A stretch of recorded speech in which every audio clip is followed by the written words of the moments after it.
Hello, and welcome to In Defense Of. I am your host, the FAT Mantis. Welcome to my new segment, where I discuss pieces of art like television or movies that have been disrespected or simply misunderstood, and I create a case for them as to why they're actual valid pieces of art. Today, I will not be defending Jacob, because I know that little punk did it. But instead, I will be defending Christopher Nolan's The Dark Knight Rises, the third part in his Dark Knight trilogy of films, possibly one of the most disrespected parts of that franchise. The Dark Knight Rises had the misfortune of having the Herculean task of following up one of the world's greatest superhero films of all time, The Dark Knight, the second part in that franchise. And with it having Oscar buzz going on it, a deceased Heath Ledger, who played what is considered one of the most adult and possibly most beloved renditions of the world's greatest supervillain of all time, it seemed as if it would be impossible to have something that was grandiose in scale. What ended up happening was a movie that I admit does not reach the level of Dark Knight. However, it is a damn fine film.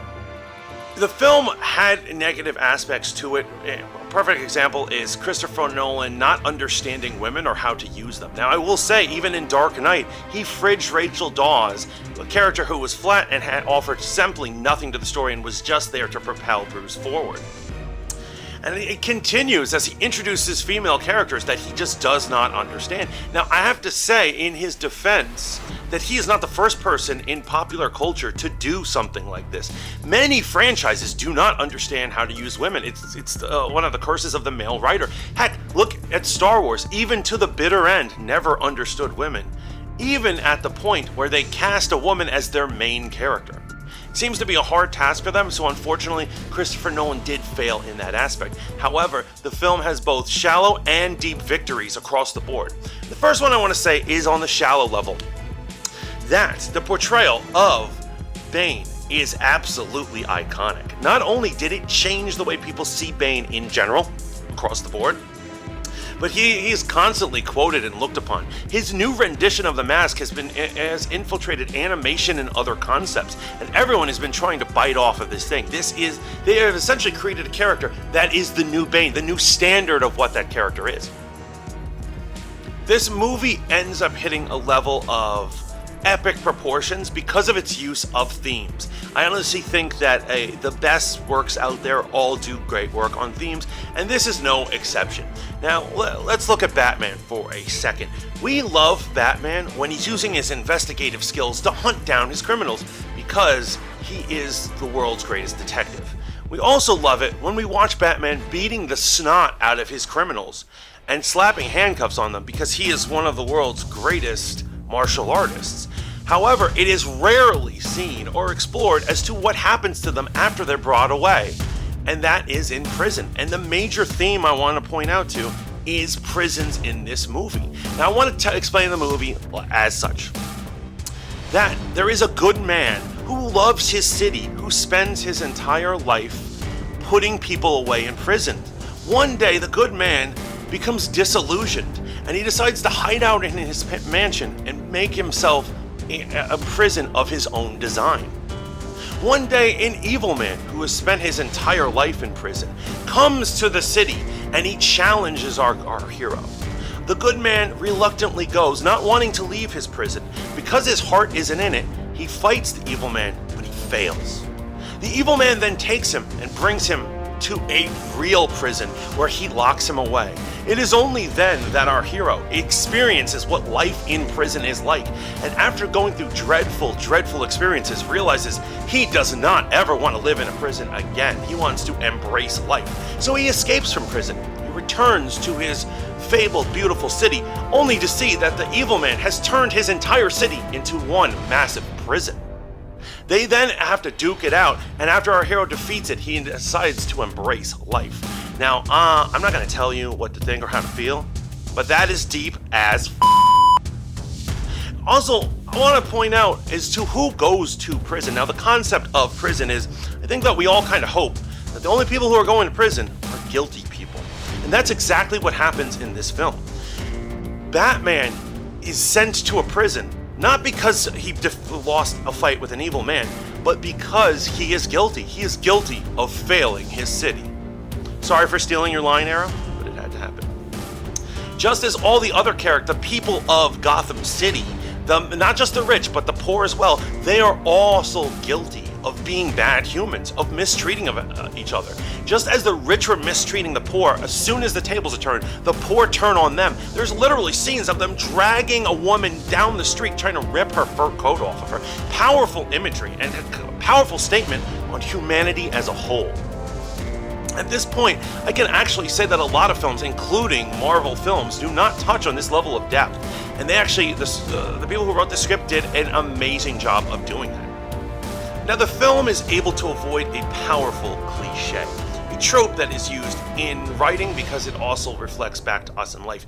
Now, for many of us men in the world, the carrot at the end of the maze, or the carrot in front of us in the race, whatever the metaphor is a woman.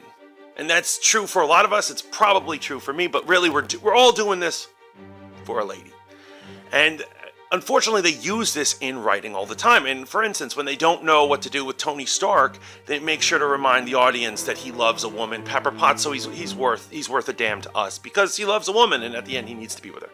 And that's what happiness is. And that's well and good, and we all feel comfort in that. But this movie in particular was able to avoid all of that.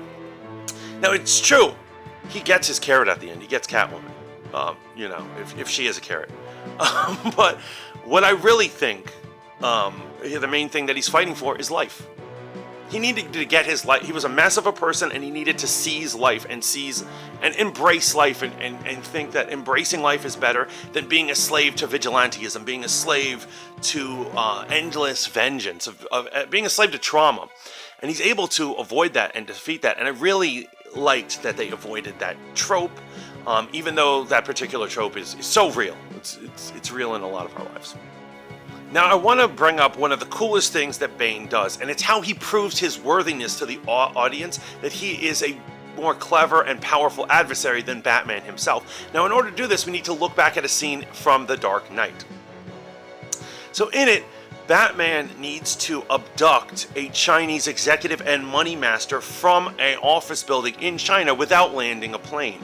Him and his team think of it, and it is a very difficult, complicated task, but he is able to swing down on a rope while on a flying plane, break into the building, kidnap the man, grab him, and abduct him and pull him to safety, where they're able to, they sail off into the skies back to America, where he can receive justice.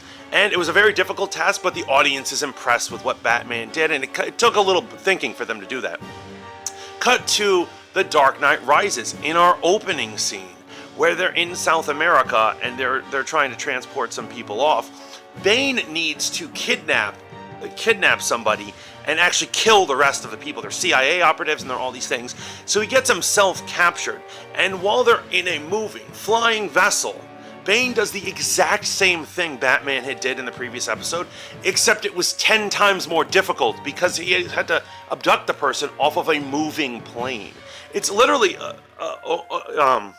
it's a parallel to both aspects. He did what Batman did, but he upped the ante and pulled it off. And not only that, he did it without even breaking a sweat. Basically letting the audience know, oh, look at what a badass this guy is. It was really cleverly done. So that is my defense of The Dark Knight Rises. What did you guys think of The Dark Knight Rises? I want you to keep in mind everything that I've said the next time you see it, and just kind of look at it in a different angle. But I would love to hear what your thoughts on it. Am I wasting my time on this movie? Am I just a crazy man? I was just trying to illustrate that you don't need a psychopath dressed like a clown to have a good Batman movie. And I also thank you for going on this travel with me, going back in time, looking at an older Batman before we get back to our Batfleck, who I have actually missed. I have missed seeing him on screen, and I can't wait to see more scenes with him. But anyway, let me know what you guys think. Remember to like, share, and subscribe. Live the dream. Have a beautiful day, and until next time, ciao for now.